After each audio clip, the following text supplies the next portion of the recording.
Hi everyone. आज की इस वीडियो के अंदर मैं आपको एक स्टूडेंट डेटाबेस फॉर्म बनाना सिखाऊंगा।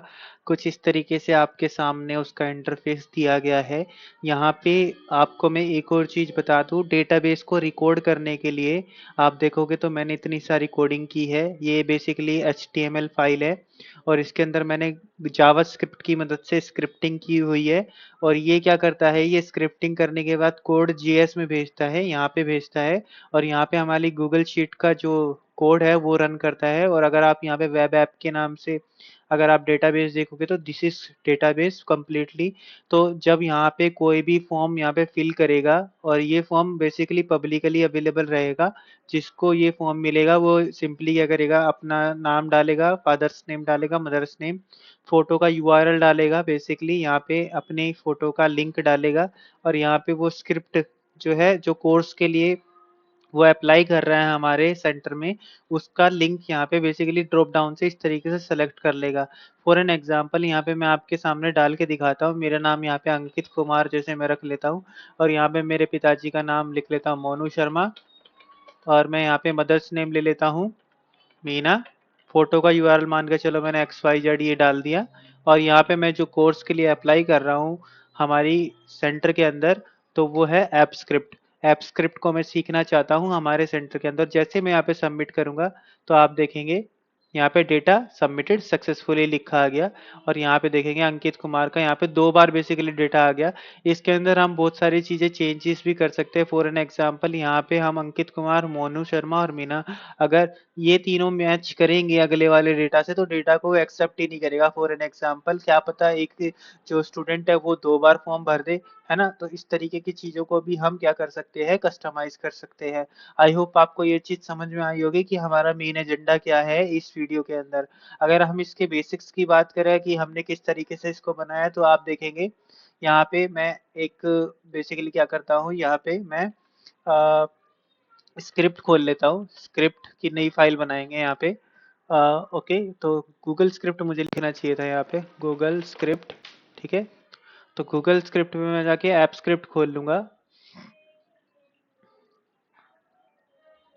ये थोड़ा सा टाइम लेगा खुलने में, तो यहाँ पे सिंपली मैं स्टार्ट स्क्रिप्टिंग पे चला जाता हूँ। यहाँ पे हमारी स्क्रिप्टिंग की नई शीट खुल जाएगी।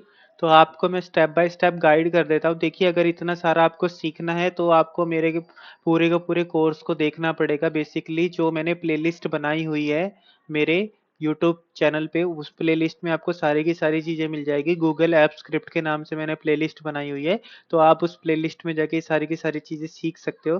क्योंकि इसमें बेसिक HTML, ये पूरा का पूरा HTML है और यहाँ पे स्टाइलिंग टैग दे रखा है। बेसिकली इसको CSS बोला जाता है। CSS भी बहुत ज़्यादा इंपॉर्टेंट होती है। ये पूरा CSS का पार्ट है, दिस इज कॉल्ड CSS। क्योंकि जो स्टाइल टैग के अंदर होता है वो CSS होता है। तो यहाँ पे अगर आप देखोगे तो मैं सिंपली क्या कर सकता हूँ, यहाँ पे न्यू प्रोजेक्ट में बना सकता हूँ। इस न्यू प्रोजेक्ट के अंदर जाके आपको 2 फाइल बनानी पड़ेगी, कोड GS जो कि बनी हुई है, कोड GS ये रही। तो सिंपली यहाँ पे मैं बता देता हूँ। देखो, डू गेट फंक्शन क्या करेगा, डू गेट फंक्शन क्या करेगा, रिटर्न करेगा HTML सर्विसेज को। HTML सर्विसेज जो कि है वो हमने बनाई हुई है इंडेक्स डॉट HTML के नाम से। और यहाँ पे क्या कर रहे हैं, create HTML output from HTML file, है ना। एक HTML आउटपुट बना रहे हैं, जो कि ये आउटपुट है वो कौन सी फाइल से बना रहे हैं, इंडेक्स से। अगर मैं यहाँ पे इंडेक्स ना लेता तो फिर ये बनाता ही नहीं, क्योंकि मैंने इंडेक्स के नाम से यहाँ पे एक फाइल बनाई हुई है और जिसकी मदद से मैं HTML सर्विसेज को कॉल कर रहा हूँ और यहाँ से मैं क्या कर रहा हूँ, एक HTML फाइल बना रहा हूँ। तो यहाँ पे देखोगे तो बेसिकली स्क्रिप्टिंग की मदद से मैंने पूरा का पूरा ये एक डेटाबेस फॉर्म बना रखा है। अब यहाँ पे इंडेक्स HTML में अगर आप जाओगे तो इंडेक्स HTML में यहाँ पे HTML टैग है, हेड टैग है। तो दीज आर सिंपल, है ना। एक HTML का पूरा स्ट्रक्चर होता है, मैं यहाँ पे बना के दिखा दूंगा। आपको HTML पे जाना है, सिंपल यहाँ पे मैं ले लेता हूँ इंडेक्स। इंडेक्स मैंने ले लिया, तो ये स्ट्रक्चर ऑलरेडी बना के देता है आपको। सिंपली कुछ नहीं करना, हेड के नीचे जाके स्टाइल टैग को कॉल कर लेना है कुछ इस तरीके से, स्टाइल कुछ इस तरीके से, राइट। और यहाँ पे स्टाइल टैग को क्लोज भी करना पड़ेगा आपको कुछ इस तरीके से, स्टाइल। ठीक है, अब इसके अंदर हमारा CSS का पूरा कोडिंग लिखा जाएगा। आई होप आपको ये चीज समझ में आ रही है। तो सिंपली मैं क्या करूंगा, यहाँ पे कोड JS को इसको जाके कॉपी करके यहाँ पे पेस्ट कर देता हूँ कोड JS में। ठीक है, ये मैंने पेस्ट कर दिया कुछ इस तरीके से, है ना। और इंडेक्स का ये आई बड़ा है तो यहाँ पे हमें आई बड़ा ही लेना पड़ेगा। ठीक है, यहाँ पे केस सेंसिटिव होता है कुछ इस तरीके से। तो यहाँ पे हमने इंडेक्स का आई बड़ा ले लिया। अगर आप यहाँ पे देखोगे index dot H T M L, अब मैं यहाँ पे सिंपल जगह कॉपी कर लेता हूँ। तो ये पूरा का पूरा कोड है, कुछ इस तरीके से मैंने फॉर्म का इनपुट बनाया हुआ। देखिए यहाँ पे बॉडी में, बॉडी के अंदर जाके मैंने एक डिव बनाया, कंटेनर बनाया है। ठीक है, कंटेनर के अंदर मैंने एक हेडिंग सेट किया, जो कि हेडिंग ये है हमारी student database form, student database form. और इसके अंदर मैंने एक फॉर्म का टैग लिया है, फॉर्म टैग यहाँ पे क्लोज हो रहा है। अगर आप देखेंगे दिस इज फॉर्म टैग पूरा का पूरा कंप्लीटली। और इसमें मैंने कुछ इनपुट बनाए, इनपुट जैसे कि इनपुट ये हो गया स्टूडेंट नेम, जिसके अंदर हम डेटा को इन करेंगे, है ना। और यहाँ पे प्लेस होल्डर ले रखा है स्टूडेंट नेम, जो कि ये अंदर लिखा आ रहा है, ये प्लेस होल्डर बोलते हैं इसको। ठीक है, आई होप आपको ये चीज समझ में आ रही होगी। इनपुट में मैंने देखो कितने सारे मल्टीपल इनपुट बनाए हुए। फिर यहाँ पे मैंने सेलेक्ट का एक टैग लिया है, सेलेक्ट के अंदर मैंने मल्टीपल ऑप्शंस दिए हैं। ठीक है, तो यहाँ पे सेलेक्ट का टैग यहाँ पे इसके लिए लिया गया है, क्योंकि इसके अंदर सेलेक्ट जैसे करूँ मैं, इसके अंदर मल्टीपल ऑप्शंस है ना। और पहला जो है वो हमने ब्लैंक छोड़ा है, ब्लैंक इसलिए छोड़ा ताकि जब फॉर्म को रिफ्रेश किया जाए तो यहाँ पे ब्लैंक ही लिया जाए, सेलेक्ट कोर्स ही लिया जाए। ठीक है ना, आई होप आपको ये चीज भी समझ में आ रही होगी।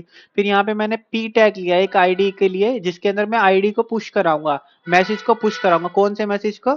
ये वाले मैसेज को, डेटा सबमिटेड सक्सेसफुली। जब यहाँ पे जो गूगल स्क्रिप्ट रन है वो सक्सेसफुली रन हो जाएगी, ठीक है, सक्सेसफुली डेटा अपनी गूगल शीट में भेज देगी, तो यहाँ पे एसिंक्रोनस फंक्शन चलेगा, जो कि क्या करेगा, रिस्पॉन्स को पहले क्या करेगा, रीसेट करेगा। रीसेट करने के बाद पहले पहले वहां पे डेटा को भेज दिया जाएगा, उसके बाद ये चलेगा। ठीक है, तो इसको बोलते हैं एसिंक्रोनस फंक्शन। ठीक है, आई होप आपको ये चीज समझ में आ गई होगी। फिर यहाँ पे स्टूडेंट नेम, जो कि हमारा इनपुट टैग था, इनपुट टैग से हमने वैल्यू को फाइंड लिया है, वैल्यू को ले लिया है। फादर्स नेम से हमने वैल्यू को ले लिया है, मदर्स नेम, फोटो यूआरएल और कोर्स नेम से वैल्यू को ले लिया है ना।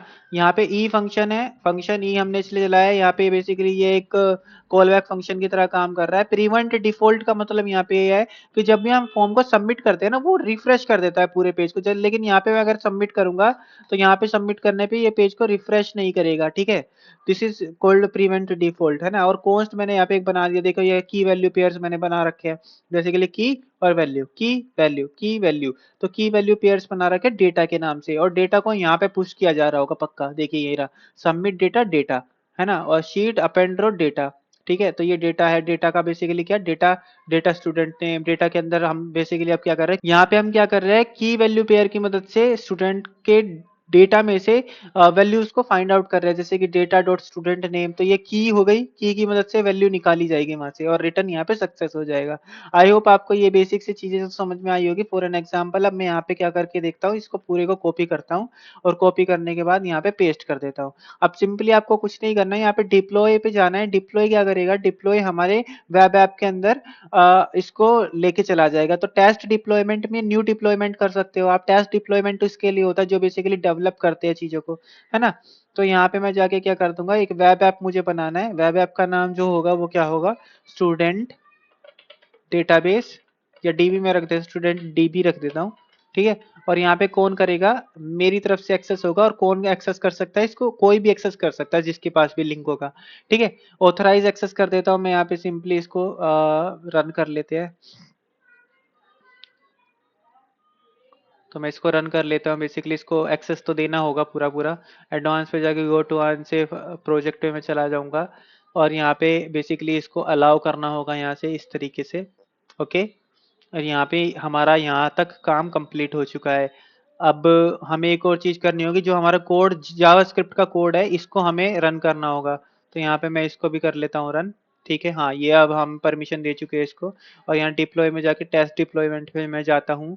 टेस्ट डिप्लॉयमेंट में जाके इसको मैं कॉपी करके किसी को भी पेस्ट करूंगा, तो उसको क्या मिलेगा, इस तरीके का एक ये बेसिकली इंटरफेस देखने के लिए मिलेगा, जो कि काफ़ी ज़्यादा पावरफुल है। अगर आपको ये सारी की सारी चीज़ें आती है गाइस, तो आप इजीली आराम से 30 to 35,000 किसी भी कंपनी में अर्न कर सकते हो। आई होप आपकी मदद हुई होगी इस वीडियो से, आपको काफ़ी सारी चीज़ें समझ में आई होगी कि हम एक वेब ऐप गूगल स्क्रिप्ट की मदद से और HTML और CSS का यूज़ करके। Thank you for watching everyone.